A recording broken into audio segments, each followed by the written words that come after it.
Há, neste país, uma empresa pública que gera 15 mil quilómetros de rodovia e 3.600 quilómetros de ferrovia.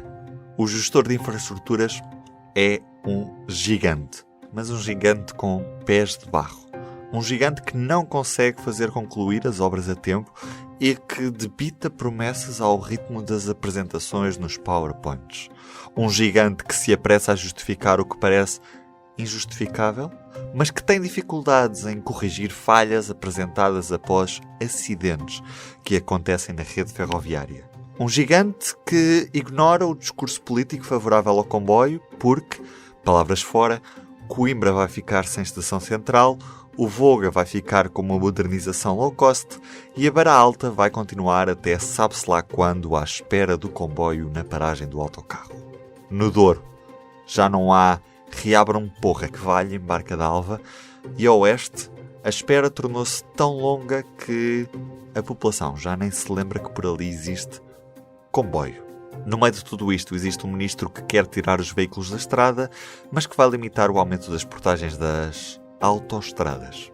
Enquanto isso, os operadores ferroviários continuam à espera da prometida compensação que é devida pelo encerramento da linha da Beira Alta.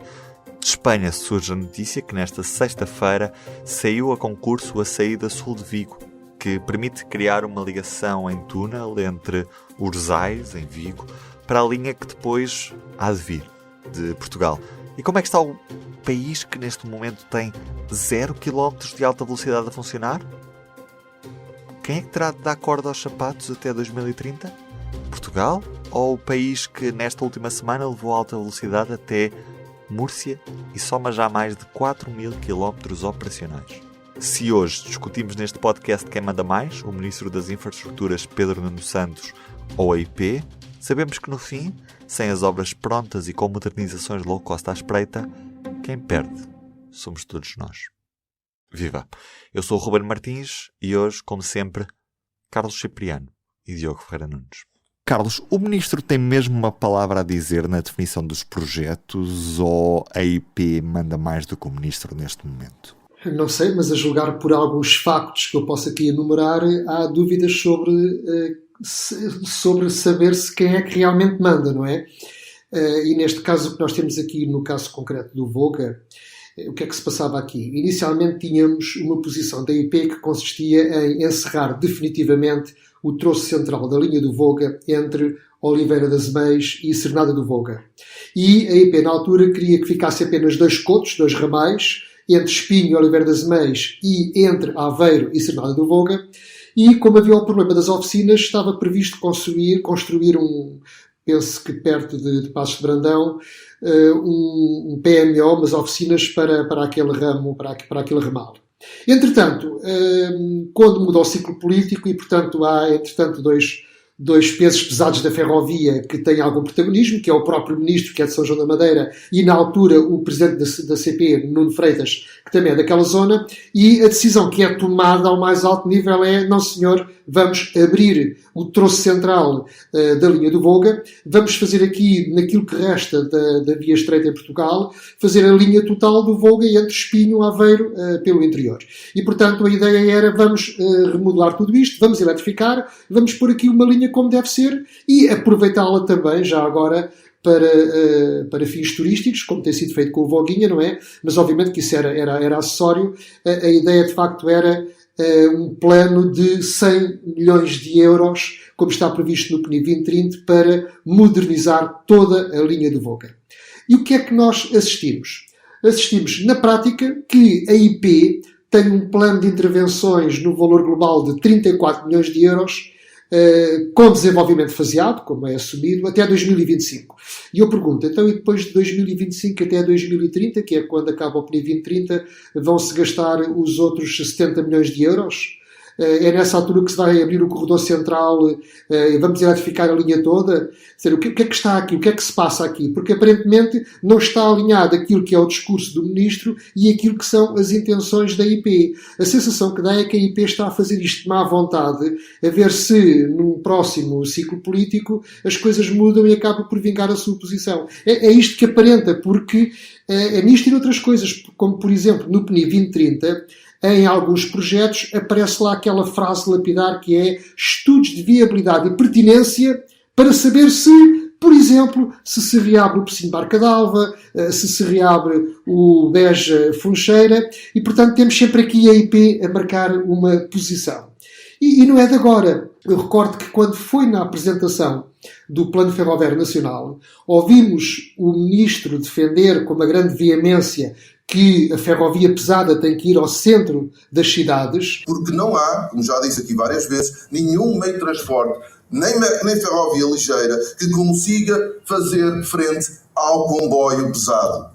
E, no entanto, na altura, o então Presidente da IP vem dizer que para o Plano Ferroviário Nacional deveria haver um conjunto de sistemas de metrobus e metros ligeiros e nova mobilidade, contrariando aquilo que era a versão oficial do Governo. Depois, há mais exemplos.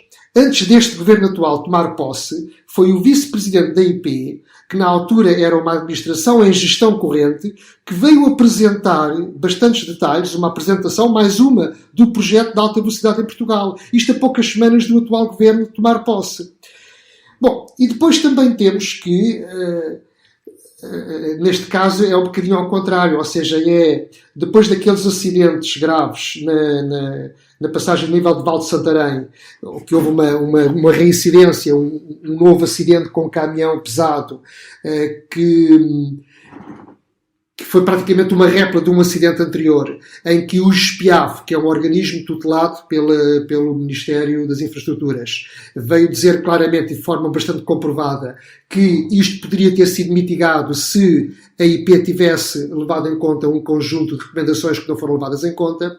Quando falamos do acidente de Soro e depois do relatório do GESPIAF ter, de forma comprovada, referido que se tivessem seguido algumas recomendações acerca da circulação dos veículos de conservação da catenária, das dresinas, que este acidente poderia ter sido evitado, vimos o Ministro vir dar declarações à Lusa a dizer que aparentemente não é verdade que a IP não tenha tomado as medidas que foram determinadas no passado e, portanto, a fazer ali uma defesa acérrima da IP contra um organismo independente que está na tutela do seu próprio Ministério. Mas mais, também já, e no caso concreto do público, o público já várias vezes pediu um conjunto de documentos, de relatórios, de estudos à IP, que a IP permanentemente insiste em recusar, que depois de ser apresentada queixa na CADA, que é a Comissão de Acesso aos Documentos Administrativos, a IP insiste em não dar esses documentos e só depois, em sede de tribunal, é que a empresa acaba por ceder esses documentos e o Ministério, confrontado com estas situações e contrariando a própria política de transparência que o Governo diz ter, acaba sempre por tomar o partido da IP e suportar a decisão da IP de não fornecer os estudos, não ser transparente na transmissão desses documentos. E, portanto, este somatório de factos, não é, faz-nos duvidar sobre como é que é a relação entre o Ministro e a IP, sobre quem é que manda, se é o Governo, se é a IP, porque já temos comprovado de facto que a IP se está a transformar num Estado dentro do próprio Estado. Diogo, quem manda? O Ministro ou a IP? Eu começo a achar que é a IP, sinceramente. Então, quer dizer, eu tenho uma ideia. Eu tenho uma entidade que supostamente executa a ideia. Ora, se a pessoa não executa a ideia como eu quero, à primeira chama a atenção. Olha, não estás a fazer o que eu quero. Importas corrigir. Quando um erro acontece 2, 3, 4 vezes, já não estamos na parte do erro. E como costuma dizer o ditado popular, à primeira caímos todos. À segunda só cai quem quer, não é? E a partir daí, pior ainda. E é o que parece acontecer com o caso da IP. Sendo que ainda por cima, há uma administração recente que já foi totalmente escolhida pelo ministro Pedro Nuno Santos. Supostamente foi ele que escolheu. Embora haja uma tutela repartida entre o Ministério das Infraestruturas e o Ministério das Finanças, porque alguém tem que avançar com o dinheiro.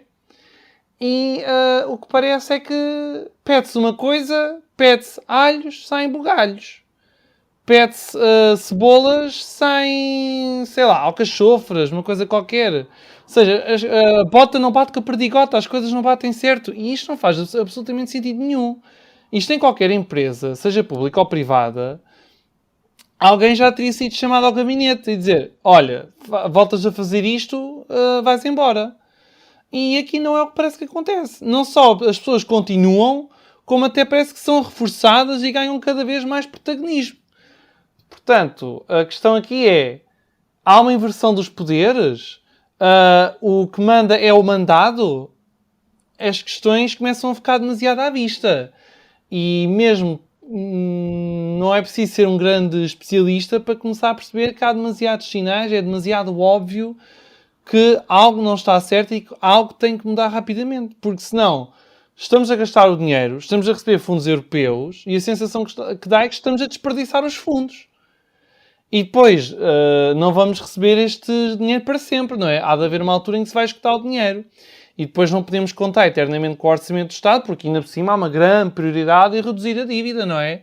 Ainda por cima, em altura em que os juros estão cada vez mais altos e em que, se as coisas não correm bem, voltamos a ter os credores à nossa porta, porque a nossa dívida pública ainda continua a ser a terceira maior entre os países do euro. O caso de Coimbra, por exemplo, nós temos declarações do Ministro do final de 2019. Porque nós somos todos tão espertos que também há quem ache que o comboio pesado, a ferrovia pesada, tem que ficar à porta da cidade. Sem perceber que a melhor forma de nós construirmos mobilidade em Portugal é o comboio pesado ir ao centro da cidade, como nos países onde a mobilidade serve bem as suas populações. Não é ficar à porta. Temos estas declarações do Ministro, que são claras, cristalinas, e depois o que é que nós vemos? Espreitamos o Diretório da Rede para 2024 e o que é que está lá? Primeiro trimestre de 2024. Encerramento da estação de Coimbra A por causa da introdução do sistema da mobilidade do Mondego. Quando ainda por cima há uma opção que já foi várias vezes falada pelo Movimento Cívico pela Estação Nova, que é compatibilizar o comboio com o BRT. Porque o BRT é uma solução de proximidade. O comboio é uma solução que exige mais distância, não é? Mas no pico da hora, às 8 e tal da manhã, no centro, em Coimbra, quem quiser de Coimbra B para Coimbra A, não pode ficar à espera dos autocarros durante 20 e 30 minutos. Não, é preciso um comboio àquela hora para receber centenas e centenas de pessoas. Não podem ficar à espera do autocarro. E depois, ainda por cima, há outro argumento que é o efeito de barreira. Ora, a Câmara de Coimbra inaugurou há poucos meses, em setembro, um investimento de cerca de 10 milhões de euros para requalificar o Passeio Ribeirinho, que passa exatamente ao lado da linha de comboio. E consta que é um passeio com bastante sucesso e consta que a linha de comboio não levanta qualquer problema. Então, quer dizer, há uma forma de compatibilizar os dois meios de transporte. Não há problema em a linha de comboio estar junto ao rio, que as pessoas continuem lá à mesma. Então, para que raio é que vão fechar aquilo? Qual é que é a justificação? Andamos a falar em descarbonização para quê? Para sairmos bem nas Nações Unidas? Para sairmos bem junto dos ativistas? Isto não faz sentido nenhum. Não se consegue compreender. É Coimbra B, a pé, até ao centro de Coimbra, ainda são mais de 20 minutos de caminhada. Num dia como hoje, em que nós estamos a gravar, que não para de chover, vocês estão mesmo a contar que as pessoas vão ficar à espera, num abrigo? Ou que vão andar a pé? Não. O que é que vão acabar por fazer? Eu se calhar se for de carro demoro muito menos tempo. Pois. Então e o objetivo de tirar carros da cidade? Se calhar vai ter que ficar para uma próxima. Carlos, isto deve-se ao facto da IP ter se tornado numa empresa muito, muito grande e de tal forma poderosa que, quer seja Pedro Nuno Santos, quer seja qualquer outro governante que por aí venha, é difícil ter mão numa empresa deste tamanho e que tem a quantidade de trabalhadores, de recursos, de equipamentos. É difícil ter mão agora nesta empresa que é o gigante em Portugal. Acho que sim. Isto tem um histórico, não é? Porque desde há anos que as decisões em matéria de infraestruturas ferroviárias e as decisões em matéria de infraestrutura condicionam depois o serviço, fecho parênteses, essas decisões são sempre tomadas com base em estudos desenvolvidos e propostas apresentadas pelo gestor da infraestrutura, quer tenha sido a REFER ou agora a IP. Ora, o gestor de infraestrutura tem como missão gerir e não planear. Porque está demonstrado historicamente que os interesses do gestor da infraestrutura não são coincidentes com os interesses dos operadores. E por vezes até pode ser contraditórios.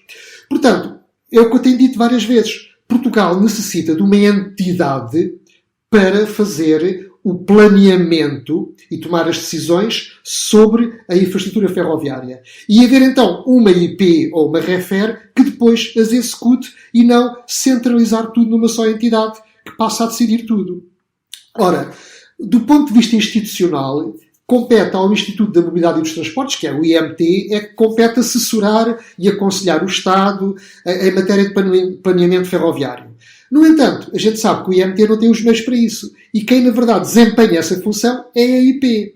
Bom, isto já era grave se fosse só com a REFER. Bom, mas quando se junta a REFER com as Estradas de Portugal e se cria esta mega empresa, então sim, cria-se um Estado dentro do Estado. E, portanto, qualquer ministro em qualquer governo ficará sempre refém dos estudos, das decisões, do planeamento estratégico da IP, porque criou-se de facto aqui uma mega empresa que tem excesso de poder. E depois temos aqueles factos que há bocado enumerámos. Pronto, já agora, e para retomar aqui agora a questão de Coimbra, que o Diogo estava a falar, e estou perfeitamente de acordo. Só dizer que, em relação àquilo que é o Metrobus, eu compreendo perfeitamente a decisão do Ministro quando chega a este Ministério, ainda no governo anterior, e já apanha o processo a meio e tem como opção o para tudo, ou vamos lá agarrar neste projeto e continuar com ele. E eu compreendo que ele foi pragmático, ou seja, não quis atrasar mais uma coisa que já há anos que estava a marinar, porque já há muitos anos que se tinha dado cabo do ramal da Lausanne, e portanto se havia aquilo em andamento, eu compreendo que ele até de alguma forma contrafeito, porque eu sei que ele genuinamente gosta de comboios e tenho a certeza que Pedro Nuno Santos gostaria de ter visto ali uma solução ferroviária entre Coimbra e Lausanne e Serpins, mas tendo apanhado já aquele projeto a meio, ele foi muito pragmático. Aliás, na altura da consignação do projeto, ele foi muito claro e disse que no dia em que isto ganhar massa crítica, vamos pôr aqui uma solução ferroviária. E, portanto, eu não o critico por ter tomado essa decisão, porque estava na altura daquilo avançar. Se bem que, e já o disse aqui, eu acho que a solução para o ramal da Lausanne era a eletrificação, CTC e UTEs. E, portanto, era a solução mais barata de todas e prestava ali um lindíssimo serviço e não era preciso inventar nada. Mas pronto, inventaram lá o Metro Mondego e depois agora o Metrobus e por aí afora. Agora, dito isto que é, de facto, não discordar da decisão tomada de ter avançado para a solução Metrobus, visto que isto já estava muito adiantado e não se queria perder mais tempo. No que diz respeito, em concreto, a Coimbra B, Coimbra, eu discordo em absoluto que se tenha mantido com uma grande teimosia o desafetar este ramal. Porquê? Porque é aquilo que o Diogo disse, que é vamos tirar o comboio do centro da cidade. Então nós temos os comboios que vêm da Figueira da Foz, que vêm do entroncamento, que vêm de outras origens e que vão da Beira Alta inclusivamente, e que vão ao centro da cidade. Porquê é que não se faz coexistir o Metrobus com o comboio ao centro da cidade? Não há nenhum impedimento, e como disse o Diogo muito bem. E mais, pode ter o Metrobus, pode ter o comboio, pode ter o passeio ribeirinho. E, portanto, não entendo esta teimosia de querer desmantelar a ferrovia que vai ao centro da cidade e que depois vai deixar de ir. Aí estou totalmente em desacordo com a decisão do Governo, porque penso que pelo menos esta parte poderia ser revertida. Carlos, e a estação de Coimbra é assim, a estação não tem que ser exatamente como ela está hoje em dia lá dentro, ou seja, provavelmente existirão áreas desocupadas. Pode-se dar uma nova vida àquela estação sem perder o serviço de comboios. Olhemos para o que está a acontecer em Santa Apolónia, que ainda há dias, uma ala tem o hotel e outra ala vai ser uma residência para universitários. É perfeitamente possível, quer dizer, não venham dizer que não dá para aproveitar nada. Dá perfeitamente. Não se pode tirar o comboio do centro da cidade, quando ainda por cima há alternativas. É que se não houvesse,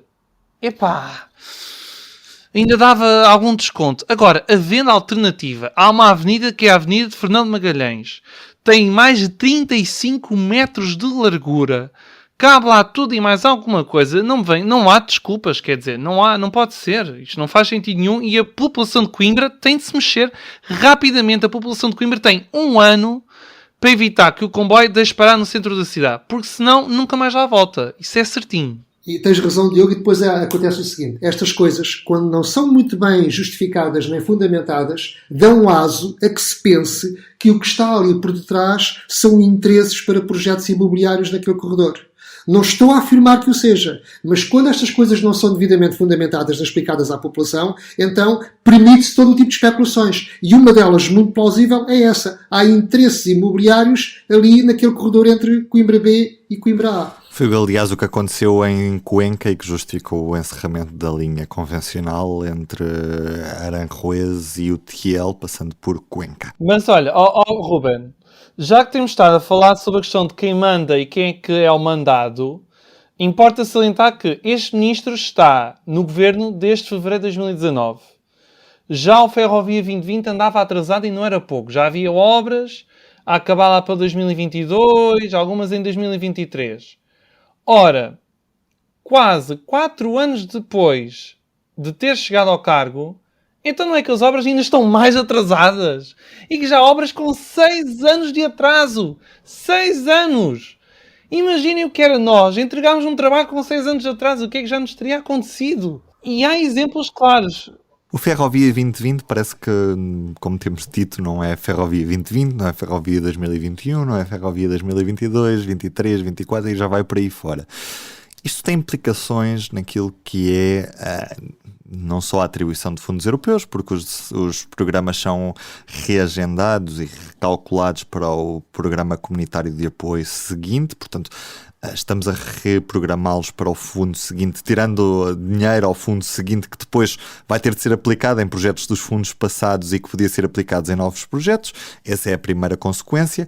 Mas o que é certo é o Ferrovia 2020 parece que não tem prazo para terminar neste momento, Diogo. Eu acho que Ferrovia 2020 podia ser classificado de obras de Santa Ingrácia daqui a um bocadinho, porque isto está... Ou então, quando elas estiverem acabadas, é como São Tomé, não é? Vê para crer. Aproveitando aqui esta tua deixa-me ir aqui ao enviado especial à linha do Oeste, todos os dias. Carlos Cipriano, como é que estão as obras na parte sul da linha do Oeste?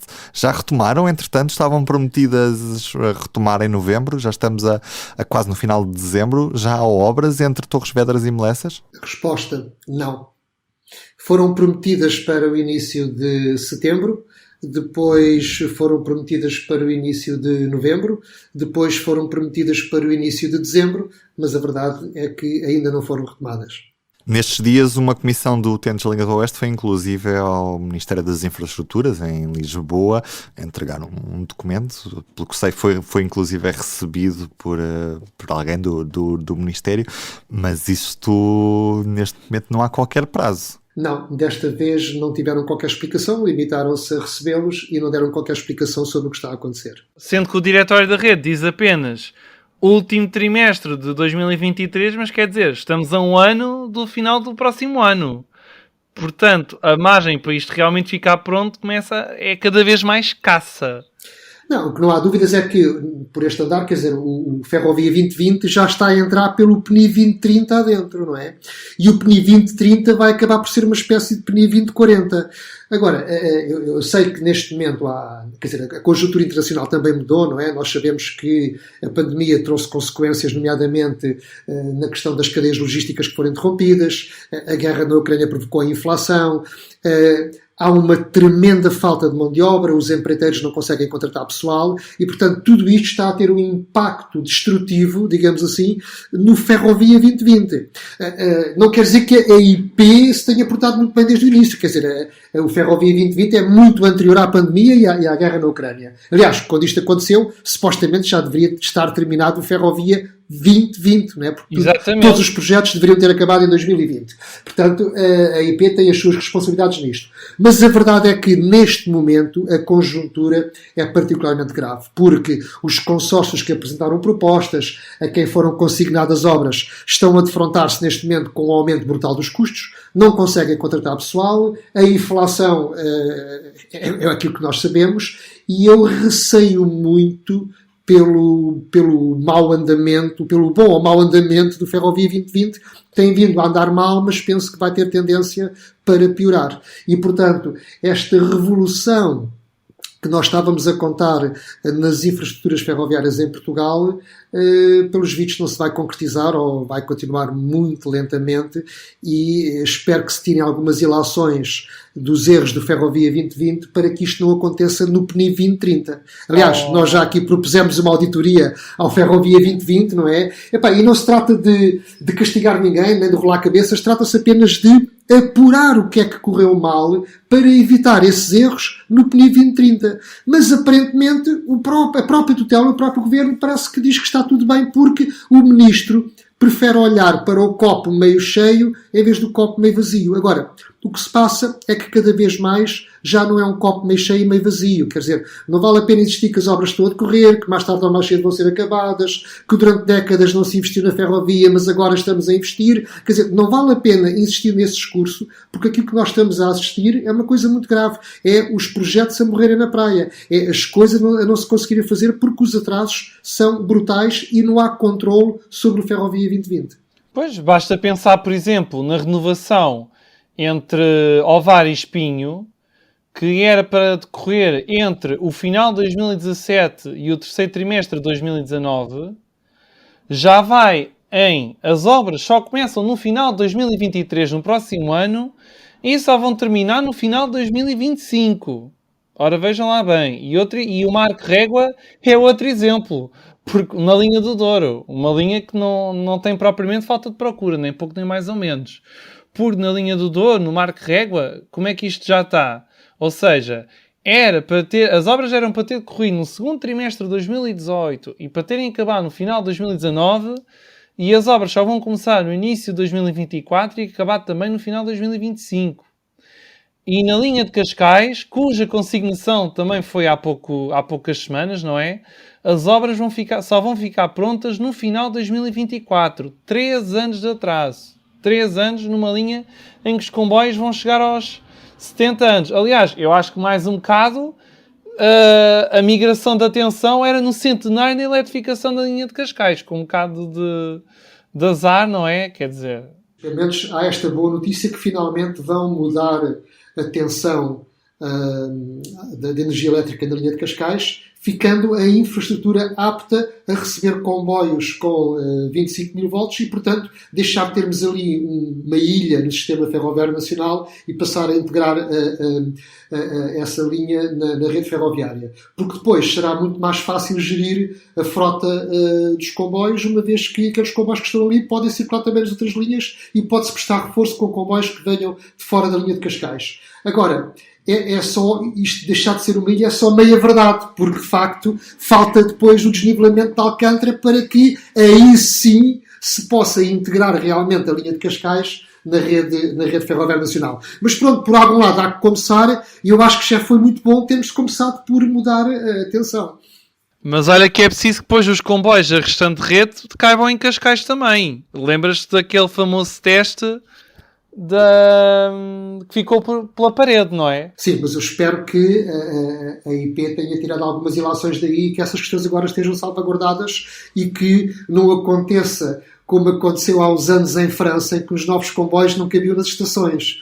Portanto, eu suponho que o material circulante que vier para Cascais esteja... Ou melhor, que as plataformas das estações da linha de Cascais estejam perfeitamente, os gabaritos estejam perfeitamente em sintonia com o resto da rede e com os comboios que lá vão circular. Eu penso que isso estará mais do que previsto, enfim. E esperemos também que se arranje uma solução definitiva para aquilo que é a estação de Algés, uma vez que, pelo que temos visto nos últimos dias, não convém entrar em Algés sem um fato de mergulho quando chove assim mais, não é? Porque já percebemos que a estação... Do que estás a falar, Ruben, não é uma solução definitiva para Algés, é para cheias em Lisboa.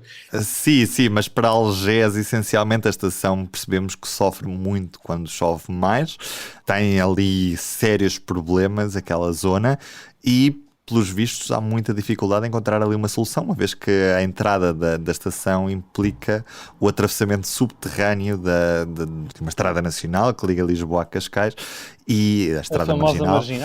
Exatamente, e pelos vistos, quando chove um pouco mais, efetivamente, por baixo da estrada não há outra coisa senão água, e isso é um problema grave para resolver. Neste momento o problema não está resolvido a 100%, apesar de já não haver água, continuam as máquinas de validação e as bilheteiras sem funcionar. E isso é um grande desafio para quando fizerem, se algum dia fizerem, a ligação da linha de Cascais à linha da cintura, porque o desnivelamento ali é uma obra de engenharia extremamente complexa, mas enfim, também não é impossível. Recordemos que, apesar das dificuldades que existiram no metro, quando se chegou o metro do Terreiro do Paço a Santa Apolónia, não é? Inclusive chegou a haver inundações e problemas graves, mas quer dizer, a engenharia tem solução para isso, e eu penso que é possível desnivelar Alcântara, apesar do caneiro de Alcântara. Felizmente a engenharia tem solução para praticamente tudo, não é? E nós não nos podemos queixar disso mesmo. Às vezes o que falta é mãos ao trabalho e capacidade de executar os projetos, porque aí, e ouvimos muito também na sequência do Plano Ferroviário Nacional, não falta capacidade de planeamento, depois falta capacidade de executar um bocadinho aquilo que nós propomos. Ideias temos também muitas. É importante. Além do dinheiro, o cérebro é importante. Ideias temos muitas, executar é que é pior. Diogo, estiveste no congresso da Adfercit, na Fundação Carlos Gulbenkian, em Lisboa. Aprendeste alguma coisa de novo? Tiraste alguma conclusão? Fala-me sobre o que viste nestes 2 dias. Eu só gostava era que alguém convidasse uma boa parte dos participantes naquele congresso a conhecer uma coisa chamada intercambiadores de ancho. Porquê? Porque é muito curioso que no final de 2022 ainda haja inquéritos em que uma das perguntas é: será que é necessário mudar a bitola para implementar o projeto de alta velocidade? Será que o desenvolvimento da rede ferroviária depende da mudança da bitola? Quando nós já estamos carecas de saber que a bitola não é nem pouco nem mais ou menos o principal problema. Por 2 razões. Uma, já há intercambiadores. 2, já há comboios que podem circular quer na bitola europeia, quer na bitola ibérica. E até já há comboios na Suíça que circulam em bitola métrica, a mesma da linha do Voga, e em bitola europeia, fabricados pela Stadler. Golden Pass Express, Zweisimmen, Montereau, inaugurado há poucos dias. Portanto, se há estas soluções técnicas todas, porquê é que insistem na conversa da bitola? Já agora, quem é que ia pagar essa obra? E o tempo que ela ia custar? Não se metam nisso. Há tantas prioridades antes disso. É preciso criar um STM para ligar o Convel ao ETCS e ao RTMS. É preciso resolver a questão das pendências. Diogo, deixa-me só dizer aqui uma coisa, que foi a frase que tu acabaste de dizer, para quem não está muito dentro do sistema ferroviário, foi absolutamente chinês. Portanto, consegues só explicar para quem não está muito dentro o que é que tu acabaste de dizer? Estamos a falar do sistema de comunicação entre o comboio e a sinalização. Ou seja, há sinais nas linhas de comboio, não é? Se há um vermelho não pode passar, só que à velocidade a que os comboios passam, muitas vezes não dá para ver os sinais, não é? E então há umas balizas, que são aquelas placas amarelas normalmente colocadas na linha, não é? Que comunicam com o comboio. E quando existe uma limitação de via que o maquinista não consegue ver, muitas vezes porque vai andar depressa, o sistema intervém automaticamente e assim se previnem muitos acidentes. Agora a questão é que estas normas estão a uniformizar-se na Europa, só que nós não vamos migrar o sistema Convel para o sistema europeu tudo no mesmo dia. E então, por isso é que é preciso criar uma espécie de tradutor para que haja esta compatibilização. O que também dá muito jeito, por exemplo, para que eventualmente os comboios espanhóis novos venham a Portugal e vice-versa, porque já não dá para instalar um sistema antigo num comboio novo.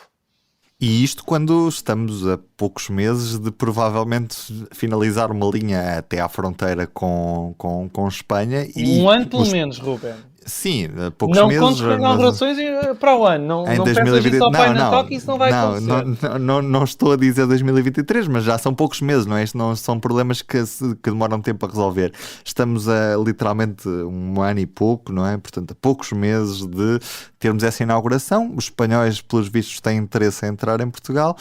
Será que têm capacidade técnica? Ou seja, será que têm sistema de segurança nos comboios adaptados para poderem vir até Lisboa? Será esse outro problema, como temos agora mesmo a acontecer na zona da linha do Minho, em que temos 2 tensões e por isso há comboios a circular a diesel debaixo de catenária? Será que vamos ter um problema semelhante entre Évora e o Caia? Vamos ver. Ruben Martins pergunta... Entre Évora e Badajoz e por aí fora, não é só entre Évora e o Caia. Ruben Martins pergunta, gostei. Carlos, tu não estiveste no Congresso, mas entrevistaste o presidente da Adfercit. Sim, eu na altura estava no estrangeiro, não tive possibilidade de assistir ao Congresso da Adfercit. Concordo com tudo o que o Diogo disse, mas também penso que é um bocadinho redutor dizer que o Congresso da Adfercit se limite à questão da bitola. É mas verdade que bitola, Carlos, desculpa lá. Sim, mas é o habitual, mas estava a dizer que é um bocadinho redutor, ou seja, a começar pela própria entrevista que o presidente da direção da Adfercit deu ao público, não é? Onde também, efetivamente, diz que sim, dá a versão oficial da associação sobre a bitola, mas ele diz mais coisas interessantes, por exemplo, diz que a Adfercit está genericamente de acordo com o Plano Ferroviário Nacional, sublinha e muito bem que o Plano Ferroviário Nacional tem a metodologia correta ao pegar no PNPOT, que é o Programa Nacional de Políticas de Ordenamento do Território, e nas redes transeuropeias de transporte, e só daí depois passar para a definição do Plano Ferroviário Nacional. A Adfercit está de acordo com a linha de alta velocidade Lisboa-Porto, tomou partido por Alcochete e secundariza Santarém, e tem todo o direito, e atenção, a Adfercit, pelos vistos, também não acredita muito na IP, porque dizem que não é com a IP que a gente vai a algum lado, citando o Engenharia Pinto, que é o presidente da Adfercit. E porquê? E diz que não é por incapacidade deles, mas sim pela própria natureza das coisas. Ou seja, põe em causa o modelo e, talvez olhando para o passado recente, chega à conclusão que se calhar mais vale criar uma nova estrutura que execute as tarefas, os projetos, por exemplo, do PNI 2030, ou seja, basicamente recuperar a RAV. Agora, o que eu gostava de evidenciar no Congresso da Adfercit é a ausência do Governo. Ou seja, é talvez o primeiro Congresso da Adfercit em que não está o Ministro da Tutela ou algum seu representante. E eu acho que neste caso o Governo não esteve bem, porque inclusive esteve o Presidente da República no Congresso da Adfercit e não esteve o Ministro, nem se fez representar. E eu acho que, discorde-se ou não daquilo que é a visão da Adfercit para a ferrovia, o Governo tinha o dever de estar presente e de se fazer representar. Nem que fosse para rebater os argumentos da Adfercit. Eu recordo-me que aqui há uns anos houve na Ordem dos Engenheiros um evento promovido pelas mesmas pessoas que são desta associação para falar na questão da bitola, onde estavam praticamente todos alinhados, conseguiram inclusive convencer o Presidente da República a também lá ir, embora o Presidente não se tivesse envolvido na polémica.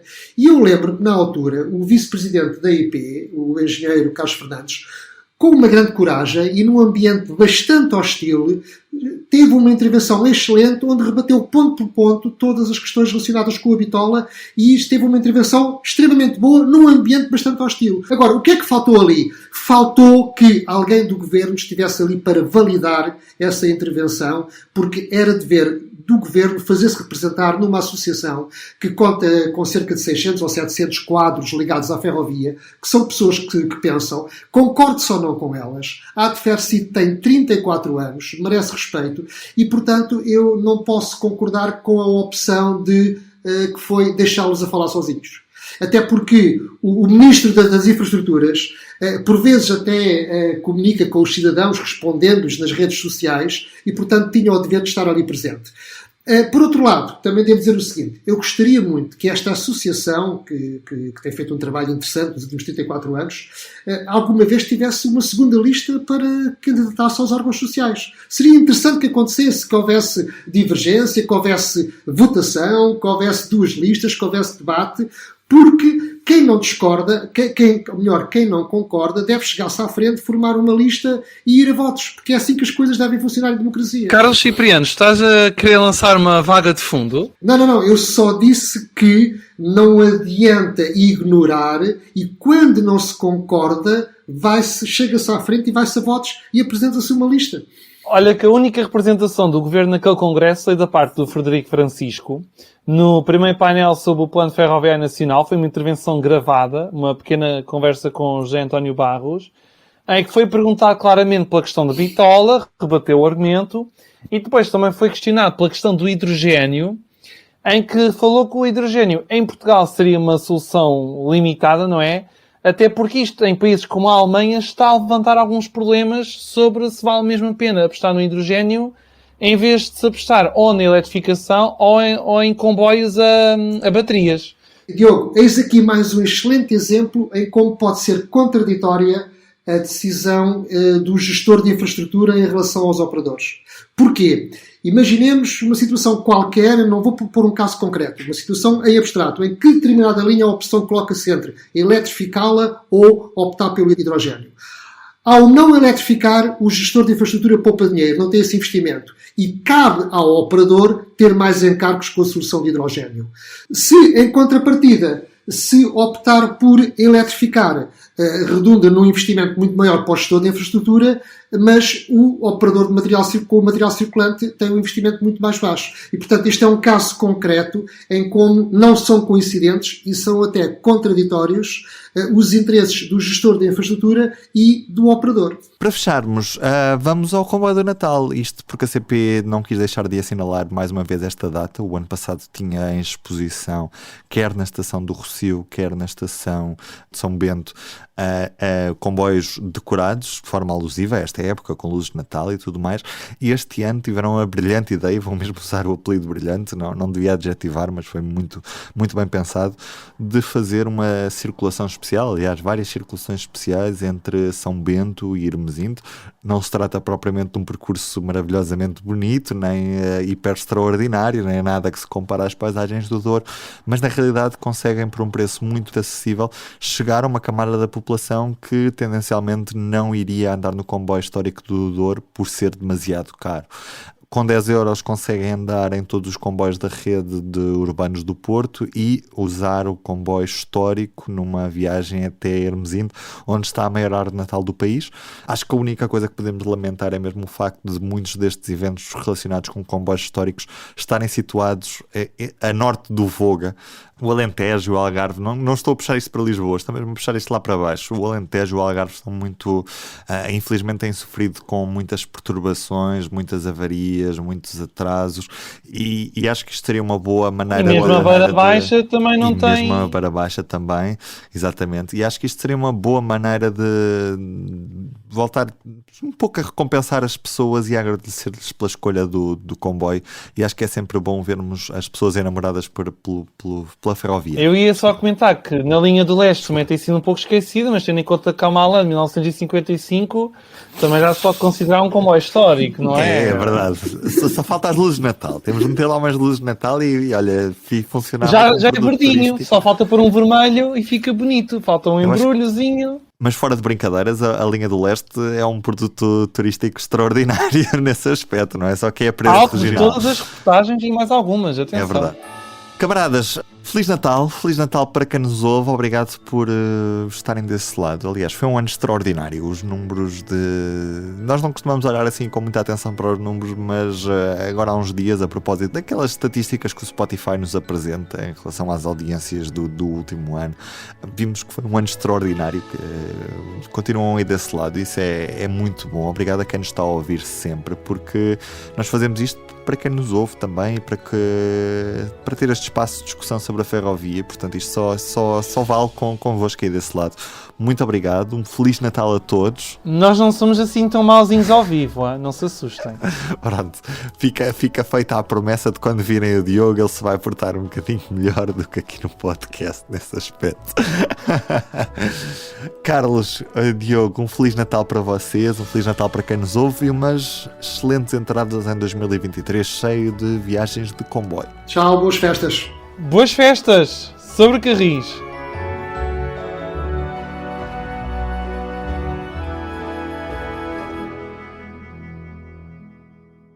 O público fica no ouvido.